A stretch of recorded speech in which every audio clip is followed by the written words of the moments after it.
Bonjour à toutes et à tous, bienvenue sur KTV Kwezi FM, le 106.9 pour un temps de parole toujours en direct à la radio et à la télévision. Notre invité ce matin, c'est le boss, eh oui, un patron. Non, c'est le patron de la CFDT, il est avec nous, c'est Balachi. Salut Balache. C'est un patron masculin mais pas un patron... Ravi de vous retrouver sur les plateaux de Kwezi, Balache. Vous étiez présent hier à cette réunion de conciliation. Ça s'est bien terminé, on le sait, la grève est terminée. Qu'est-ce qui vous a le plus marqué dans cette réunion ? Moi, ce qui m'a marqué hier, je répète encore, c'est la présence des femmes leaders à cette réunion. Oui. Vraiment. Oui, mais elles n'avaient pas le droit de parler, elles étaient toutes seules, elles ne pouvaient pas parler. Même donc, si ils n'ont pas pris la parole, oui. Mais la présence a suffi. La présence a suffi. Oui. Vous sentiez une forme de tension, de pression, simplement parce que les femmes leaders étaient là ? Oui, tout à fait. Et ça a eu une influence aussi sur les gens qui ont négocié, notamment sur Total ? C'est sûr et certain. Ouais. C'est sûr et certain. Parce que eux, leur objectif était basé de pouvoir trouver une solution de sortie de crise pour pouvoir faciliter la rentrée scolaire. Ouais. Parce que priver les enfants de l'école, parce que nous avons un mouvement de agents de Total, non, ça c'est incompréhensible pour tout parent d'élève. Les salariés, mais la population en fait, c'est ça ? Oui, tout à fait. Ouais. Parce que la population était pénalisée. L'économie était pénalisée, tout était pénalisé parce que nous n'avions pas la possibilité de pouvoir nous déplacer. Alors, excusez-moi, Pat. Il y avait aussi Soufiane, le représentant du collectif de défense des intérêts. Tout à fait, Kodim également, effectivement, il a pris part exactement. Alors vous étiez donc présent, on est sorti de cette réunion avec un protocole d'accord signé et les mauvaises langues dont on fait partie forcément vont dire 12 jours de grève mais pas 1 euro d'augmentation de salaire. Tout ça pour ça ? 12 jours de grève mais pas 1 euro d'augmentation. Moi je ne dirais pas ça comme ça. Oui. Parce que nous avions des représentants du personnel de Total qui étaient présents, qui suivaient les négociations et qui ont intervenu à chaque fois quand ils voyaient qu'il y a des détournements, des retournements de situation qui allaient à l'encontre de leurs attentes. Oui. Et ils ont pu recadrer à chaque fois. Alors aujourd'hui, moi je ne dirais pas que du fait que nous n'avons pas obtenu une augmentation de salaire, que là on n'a rien obtenu. Si, on a obtenu quelque chose. Parce que la preuve en est que les représentants des salariés qui sont là sont satisfaits. Est-ce que la CFDT a été active dans ce combat ? On a surtout vu FO, mais est-ce que la CFDT a été active ? On vous a reproché d'être plus proche de la direction que des salariés. On l'a vu sur les réseaux sociaux, on l'a vu aussi par d'autres syndicalistes. Patrick, vous avez vu, Kwezi a vu la communiqué de presse que j'ai envoyé sur cette situation de crise. Alors moi, ma position, j'ai toujours été aux côtés des salariés. Parce que je sais qu'ils ont un problème quelque part de manque d'effectifs, de conditions de sécurité, de conditions, une augmentation de salaire. Il y a plusieurs raisons qui font que moi, aujourd'hui, s'il y a un salarié qui cherche à revendiquer, ce qui a bien des raisons, alors appartient à l'employeur de venir nous expliquer, de venir nous démontrer comment et pour quelle raison. Mais si un salarié se plaint que ses conditions de travail ils sont dégradées et moi, je dois me présenter pour l'écouter, pour chercher à l'aider à s'en sortir. C'est votre rôle un peu, hein. Vous êtes un peu là pour ça aussi. Tout à fait, tout à fait. Encore un mot sur la grève de Total et après on va basculer sur les prochains conflits et la tension sociale qui existe actuellement à Mayotte, Samuel. Ouais, moi j'ai envie de dire que c'est une belle victoire en même temps des salariés, des syndicats pour Mayotte, parce qu'il y a de réelles avancées pécuniaire, même si au niveau des salaires ça n'a pas bougé sur les forfaits, les primes, mais aussi la discussion de la convention collective de l'UFIP, Union française d'industrie pétrolière. Là aussi, c'est quand même assez colossal, mais c'est aussi une victoire du dialogue social avec un groupe qui n'était pas réputé pour dialoguer quand même. Oui, effectivement, vous avez bien vu les réticences du directeur de Total Mayotte. Tout à fait. Et qui nous a fait perdre du temps et qui nous a pénalisé par rapport à tout. Moi, il y a déjà une entreprise qui a mis au chômage technique ses salariés, une entreprise de BTP, tout simplement parce qu'ils ne pouvaient pas se déplacer pour aller au chantier avec les ouvriers. Oui. Est-ce que ça, c'est quelque chose de bien pour Mayotte?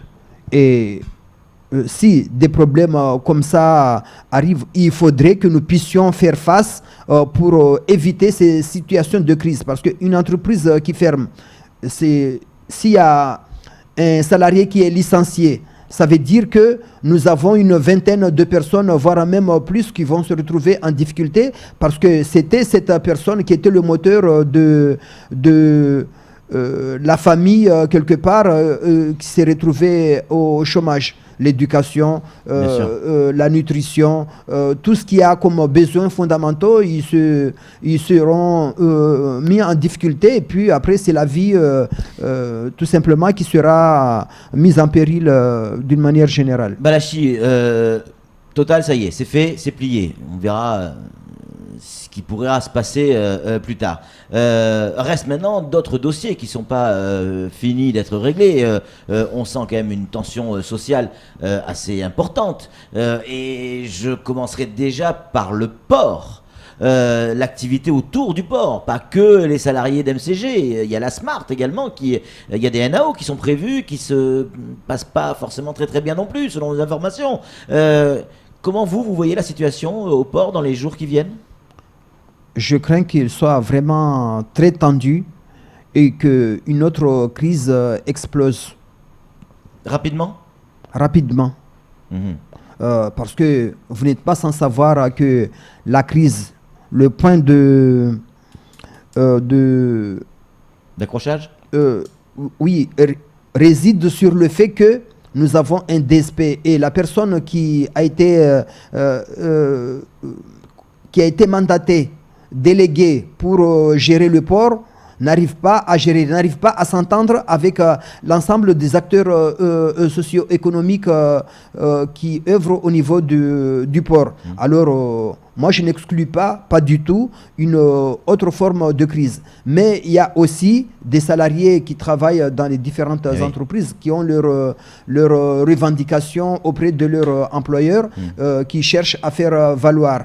Alors, là aussi, ça c'est encore un autre point qui pourrait mettre également des mouvements, même si ça concerne qu'une entreprise, mais pas le port d'une manière générale, mais ça pourrait paralyser quand même quelque part. Et paralyser encore une fois l'économie de l'île. Parce que c'est le poumon économique de l'île, le port. Tout à fait. Ouais. Alors on a le sentiment, pour finir avec le port, que il n'y a pas véritablement un problème avec MCG ou la Smart, etc., mais qu'il y a une espèce de coalition, tout le monde est d'accord pour être contre Idanel. Est-ce que c'est le cas ? Est-ce que c'est une coalition ? Tous les syndicats sont contre Idanel ? Patrick, moi je ne pense pas que les acteurs socio-économiques ils ont fait une coalition pour lutter contre Idanel. Mais c'est pour lutter contre un système qui n'est pas bon, mais pas du tout. Ouais. Un système qui favorise une personne au détriment des autres. Et moi je ne pense pas qu'il y a qu'Idanel seulement à Mayotte qui pourrait faire en sorte pour pouvoir développer l'économie. Non, mais elle contribue quand même, il faut le reconnaître. La famille sa contribution. Moi, je ne dis pas qu'elle elle n'a rien contribué à Mayotte depuis qu'elle est là jusqu'à maintenant.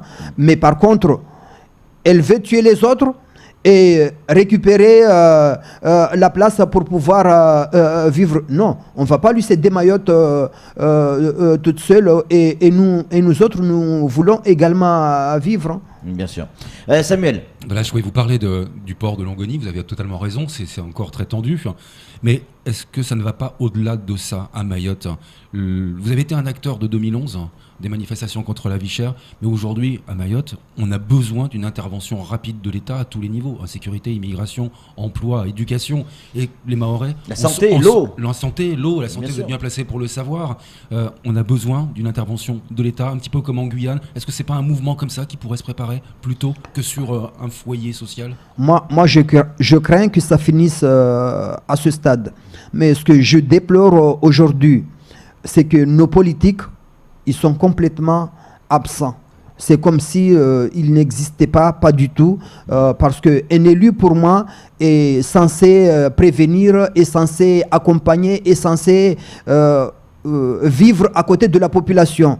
Mais nous ne voyons pas ces élus intervenir pour quoi que ce soit, nous apporter quoi que ce soit comme solution. Et par rapport à tout ce que tu viens d'énumérer comme problème lié à la santé, à l'éducation, à la sécurité, alors si on n'arrive pas à trouver une solution sur ces différents problèmes, ça veut dire quoi? C'est quoi ce que ces élus attendent? Et s'il y a un soulèvement, ils vont dire que nous sommes des perturbateurs qui sont là, qui sont venus commettre des problèmes de perturbation pour empêcher... Oui, tout à fait, à l'ordre public, pour empêcher l'économie, pour empêcher... non. Ce n'est pas aux organisations syndicales que nous devons faire des reproches, mais c'est aux politiques plutôt. Parce que nous sommes des partenaires sociaux, nous côtoyons les politiques, nous côtoyons les entrepreneurs, nous côtoyons pour chercher à discuter, à renouer le dialogue à chaque fois pour que nous puissions recadrer la situation à chaque fois. Mais si on ne veut pas nous écouter, alors dans ce cas, quand il y a un dialogue de sourds, malheureusement, c'est ça ce qui fait que il y a une situation de crise qui éclate à la fin de compte. Mais est-ce que vous entendez le message aussi de ras-le-bol de la population? Allez, on va revenir 2 secondes sur Total. Sur les réseaux sociaux, il y en a certains qui le disent, même dans la rue. Tout ce bordel pour 30 personnes. Il y a 30 personnes qui font grève et qui paralysent l'île et qui génèrent un manque en termes d'économie monumental sur l'île. Pour 30 personnes. Pour 30 personnes, mais ces 30 personnes, ce sont des vies humaines. Et ces 30 personnes, ce sont des agents qui travaillent et qui doivent percevoir des moyens pour pouvoir répondre à leurs besoins fondamentaux. Et ces 30 personnes travaillent dans une multinationale. Ils engagent des richesses dans cette multinationale, mais après les dividendes, c'est qui les perçoit? C'est seulement les autres, mais pas eux. Alors ces 30 personnes ont parfaitement le droit de revendiquer ce qui doit leur revenir de droit. Là, sur Info Cohésie, on a publié le bulletin de salaire d'un pompiste. On l'a publié. On nous l'a présenté, on l'a publié. 1 500 € net pour un pompiste. Selon vous, c'est beaucoup d'argent ou pas? 1 500, c'est au-dessus du SMIC. Un pompiste qui ne demande pas forcément de très grandes qualifications. Tout à fait. Mais c'est une personne qui travaille avec des conditions un peu rudes, parce qu'inhaler l'odeur du carburant à longueur de la journée, des années en métropole, qui ne touchent pas 1 500 €. Patrick, moi je ne pense pas qu'il faudra confondre chaque secteur d'activité par rapport aux autres. Parce que la question de la pénibilité doit être différenciée entre chaque secteur d'activité. Mais si nous ne voulons pas tenir compte de cette particularité, là, on aura faux. Et puis il y a la cherté de la vie, et puis il y a aussi la mesure sociale de chaque salaire. Chaque salaire fait vivre beaucoup de monde derrière. C'est pas beaucoup au demeurant à Mayotte, 1 500 €. Ouais, puis il n'y a pas la clim non plus quand t'es pompiste. Non, et puis il y a le contact, la clim. Il y a les tensions avec les clients, c'est pas facile. Tout à fait. En conclusion, deux mots sur le CHM. Là aussi, il y a des grosses tensions sociales. Le monde, j'allais dire, du médical, hein, que ce soit les ambulanciers, que ce soit même la partie administrative, que ce soit les urgentistes, les médecins, les chirurgiens, Balach, tout le monde se plaint. Se plaint de quoi? Du manque de personnel, de manque de réactivité, de manque de moyens. Et pourtant, il y a de plus en plus de monde qui vient au CHM pour se faire soigner. Est-ce que, on a vu des démarrages de tension, on a vu les démarrages de mouvement il n'y a pas si longtemps que ça. Est-ce que il y a des choses qui avancent dans le bon sens ces derniers jours? Je ne dirais pas qu'il y a des choses qui avancent dans le bon sens parce que les attentes ou les difficultés que nous vivons au quotidien, nous n'avons pas encore eu une concrétisation de tout ça? Non, on n'a rien eu encore comme promesse qui puisse nous sortir de cette situation de crise aujourd'hui. Les difficultés sont lesquelles?